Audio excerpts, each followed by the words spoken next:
Hey everyone, welcome back to the channel. In today's video, I'll show you how to check your Tamara limit step by step.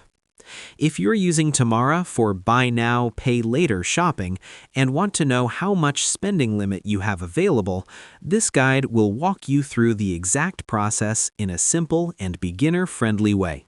Let's get started. What is Tamara limit? Your Tamara limit is the maximum amount you're allowed to spend using Tamara's installment service. This limit is based on factors like your payment history, account activity, and eligibility criteria. Now let's see how to check it. Step 1. Open the Tamara app. First, download and install the Tamara app from the App Store or Google Play Store if you haven't already. Open the app on your phone. Step 2.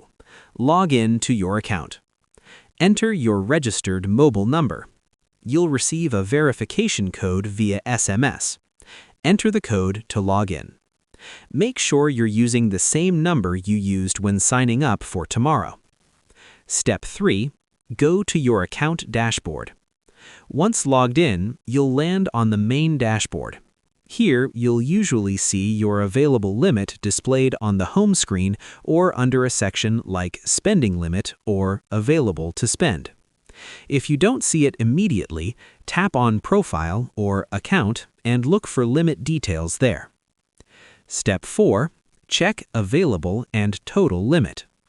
Inside the Limit section, you'll typically see your total approved limit, your available remaining limit, any active installments. The available limit is what you can currently use for new purchases. Step 5. Understand why your limit may change. Keep in mind that your Tamara limit can increase or decrease based on on-time payments, missed or late payments, recent purchases, account activity. If you consistently pay on time, your limit may gradually increase. Important tips. Your limit is not fixed permanently. It can be adjusted by Tamara's system at any time. If your limit appears low, make sure you have no overdue payments. Always use buy now, pay later services responsibly and within your repayment capacity. And that's how to check your Tamara limit, step by step, in 2026. If this video helped you, make sure to like the video and subscribe for more simple, beginner-friendly finance tutorials. Thanks for watching, and I'll see you in the next video.